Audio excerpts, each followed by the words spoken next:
Hai semua, kembali lagi bersama saya yang akan membacakan novel yang berjudul Dokterku Mentorku karya Deborah Indrawati. Jangan lupa subscribe dan like video ini ya. Selamat mendengarkan. Saya memang serius bahwa senyum kamu itu sangat manis. Dok, saya sudah 3 kali menikah. Sedikit banyaknya saya sudah tahu sifat laki-laki. Kalau lagi kasmaran pasti muji-muji terus. Ronald dulu juga berkata seperti itu. Senyum kamu manis sekali. Aku selalu terbayang dimanapun aku berada. Aldi, suami pertama saya juga begitu. Katanya saya nyawanya, semangat hidupnya. Kalau di kantor selalu terbayang senyum saya yang telah memikat hatinya. Papanya Todi lebih dahsyat lagi kalau muji. Waktu itu, rambut saya keriting, panjangnya sepunggung. Dia katakan saya cantik seperti boneka, stylenya keren, berkelas, tidak mudah ditiru orang. Hanya saya yang punya style begitu. Pujian itu diucapkan saat Todi berumur 10 bulan. Itu pertemuan terakhir kami. Kemudian adiknya Papa Todi, Roni namanya. Yang saya heran, dia juga mengatakan saya seperti boneka. Bahkan dia panggil saya boneka. Kakak beradik sama-sama mengatakan saya seperti boneka. Dokter mau tahu ceritanya tidak? Iya, saya mau dengar semua tentang masa lalu kamu. Tapi Tania tidur, kata dokter sambil menghentikan langkahnya. Kita duduk di situ saja dulu, kata Indah sambil menunjuk bangku panjang yang ada di pinggir restoran Ayam Kalasan. Iya, boleh. Kasihan Tania lagi tidur di bawah berjalan. Kita tunggu dia bangun. Indah belum lapar kan? Tanya dokter. Belum, sahut Indah. Ya sudah, lanjutkan. Baik, saya lanjutkan. Saat itu umur saya 17 tahun, Roni 15 tahun. Dia lagi liburan menginap di rumah kami. Malam itu ulang tahun saya yang ke-17. Pesta sudah usai, teman-teman, saudara-saudara sudah pulang. Saya lapar dan haus. Waktu itu banyak tamu tidak sempat makan, tapi saya tidak ingin makan nasi. Maka saya ambil sepotong kue tart dan semangkok es buah, lalu saya bawa ke teras. Baru minum es buah sedikit, datang si Roni. Boneka, minta es buahnya, aku belum kebagian dari tadi, katanya. Ambil di kulkas, kata saya. Habis, sudah tidak ada isinya, katanya. Nih ambil, kata saya dengan kesal. Dia ambil sambil ketawa lalu diseruputnya es buah itu. Enak ya kalau mengganggu orang, puas rasanya, kata saya kesal. Aduh, pelitnya boneka ini. Nanti aku masukkan etalase pakai baju monyet baru tahu, katanya sambil tertawa. Aku pakai baju lutung juga tetap cantik, kata saya menahan tawa. Dia ketawa sambil berkata, memang cantik, makanya aku panggil boneka. Matanya terus menatap saya yang sedang makan kue tart. Saya kesal, saya bentak, kamu mau minta kue ini juga? Tidak, kalau kue tartnya masih ada di kulkas. Es buah tinggal airnya, makanya aku minta sama boneka, katanya.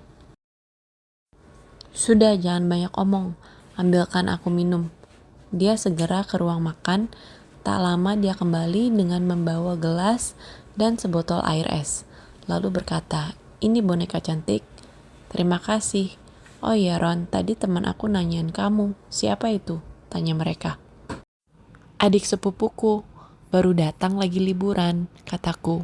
Ganteng ya? Tinggi lagi, kata mereka. Cantik tidak? Tanya Roni. Ya bolehlah yang pakai baju kuning. Sisil namanya, teman SMP ku. Yang pakai baju merah Anissa namanya, dia sahabatku dari kelas 1 SMA. Yang pakai baju putih Mailan namanya, teman SMP juga. Sepertinya Mailan suka sama kamu Ron. Tapi aku tidak suka, aku sukanya sama boneka. Dari kecil aku sudah cinta sama boneka. Tapi sayang kita bersaudara, katanya serius. Saya terkejut dia bicara begitu. Saya seperti melihat orang lain, tidak seperti melihat Roni yang biasa saya suruh-suruh seperti adik sendiri. Kenapa diam boneka, katanya. Awas kamu ya, aku adukan tante nanti. Kecil-kecil bicara cinta, kata saya. Memang aku salah apa mau diadukan? Aku kan hanya mengatakan yang sebenarnya, bahwa dari kecil aku sudah cinta sama boneka. Tapi sayang kita bersaudara. Diadukan sama presiden aku tidak takut, karena tidak ada larangan orang punya rasa cinta, katanya serius. Ya sudah, yang penting kamu tahu bahwa aku kakak sepupu kamu dan kamu adik sepupu aku. Iya, tahu dari dulu juga katanya. Itulah dok, sederet kenangan yang ditaruh dalam memori saya oleh pria-pria yang menyanjung dan memuji saya. Jadi saya harap dokter jangan memuji dan menyanjung saya terus. Saya takut itu akan menambah panjang deretan kenangan yang nantinya saya kenang sendiri. Sementara banyak teman-teman saya yang tidak mendapat sanjungan dan pujian dari pria-pria, tapi mereka hidup bahagia bersama pasangannya. Tidak seperti saya yang jauh dari bahagia itu, kata Indah dengan mata berkaca-kaca. Indah, mulai sekarang kamu akan mendapatkan kebahagiaan itu dari saya. Sanjungan dan pujian yang saya ucapkan tidak akan kamu kenal sendiri, karena saya akan selalu ada di sisi kamu, membuat kamu bahagia, kata dokter serius. Indah tersenyum, dokter juga senyum. Tiba-tiba mereka dikejutkan dengan rengekan Tania. Si cantik sudah bangun. Ayo kita cari makanan, kata dokter lalu berdiri. Mereka berjalan melalui beberapa restoran. Tiba-tiba mata Indah tertuju pada ketupat sayur padang yang berada persis di hadapannya. Dok, kita makan ini saja. Saya sudah lama tidak makan ini, pinta Indah. Boleh, saya mau coba, kata dokter. Uni, ketupat sayurnya 2 ya, kata Indah. Pakai apa? Ayam, rendang, limpah, hati, telur, tanya si Uni. Saya tunjang, kata Indah. Apa itu tunjang? Kata dokter. Tunjang itu seperti urat barangkali. Saya tidak begitu jelas, tapi saya suka. Enak, tanya dokter. Coba saja, kata Indah. Rendang saja yang sudah tahu rasanya, kata dokter. Yang satu lagi pakai rendang, Uni, kata Indah. Baik, kata si Uni. Setelah itu Uni memberikan bon pada dokter. Tidak ada baby chair ya, kata Indah sambil menjelajahi sekitar dengan matanya. Oh, itu ada dok, saya kesana ya, pesan minuman sambil pinjam baby chair. Saya saja, kamu mau minum apa? Tanya dokter sambil menyerahkan Tania ke tangan Indah. Saya mau minum ice lemon tea with honey, sama air putih hangat, dan sendok kecil buat minum Tania, kata Indah.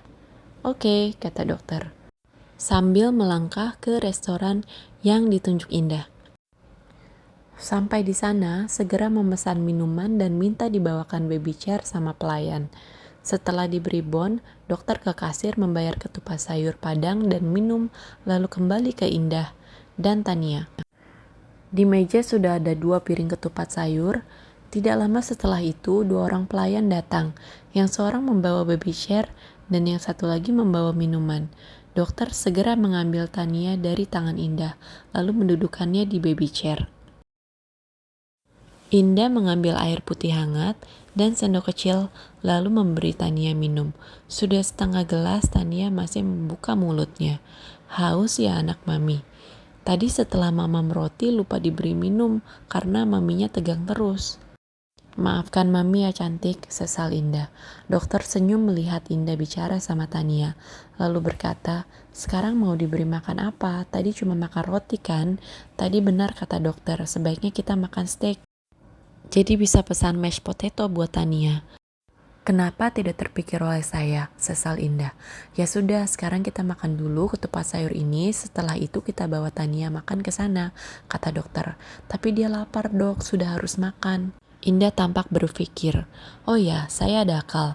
Uni, tolong ketupatnya separuh, tolong dihancurkan pakai sendok. Maksudnya seperti nasi tim, tanya Uni. Iya, betul Uni. Diberi garam halus sedikit, lalu telur gulanya tolong dicuci pakai air matang, kemudian diambil kuningnya. Dicampurkan dengan ketupat yang sudah dihaluskan itu. Baik, kata si Uni. Pintar sekali kamu, kata dokter sambil senyum. Iya, jadi ibu itu harus pintar. Oh ya, dokter makan saja dulu, kata Indah. Iya, kamu juga, sementara si Uni menyiapkan makanan Tania, kata dokter. Lalu mereka makan. Bagaimana dok, suka tidak? Suka, enak, tapi tidak boleh sering-sering ini. Kan pakai santan, kata dokter. Dokter jaga sekali ya apa yang dimakan, kata Indah. Oh iya, kamu juga mulai sekarang harus dijaga apa yang dimakan supaya sehat, kata dokter. Percakapan terhenti karena si Uni datang. Ini makanan untuk Nona Manis sudah siap. Khusus nenek kasih buat kamu, Tidak usah bayar, kata si Uni. Wah, terima kasih banyak Uni, kata Indah. Iya, kata si Uni sambil senyum. Indah menyuapi Tania dan Tania suka tampaknya. Suka Tania ya, kata dokter sambil senyum. Indah menyuapi Tania sambil makan ketupatnya juga. Kamu memang ibu yang cekatan. Bisa makan sambil melayani anak, kata dokter. Indah senyum. Kamu sering makan di sini? Tanya dokter. Iya, dulu sebelum menikah, hampir tiap Sabtu ke sini sama orang tua angkat saya, kata Indah. Orang tua angkat? Tanya dokter. Iya, tapi beliau bukan orang lain, dia adalah tante saya, adik mama yang paling kecil, kata Indah. Mama Indah sudah tidak ada? Tanya dokter. Ada, jawab Indah. Lalu kenapa Indah dibiarkan diangkat anak oleh adiknya? Tanya dokter. Itu ada ceritanya dok, kata Indah.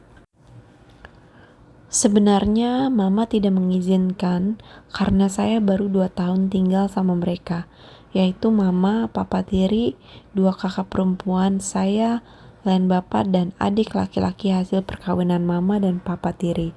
Jadi saya sama kakak-kakak saya dan adik itu satu ibu lain bapak. Sebelumnya, Indah tinggal di mana? Tanya dokter. Di Padang sama Uma, jawab Indah.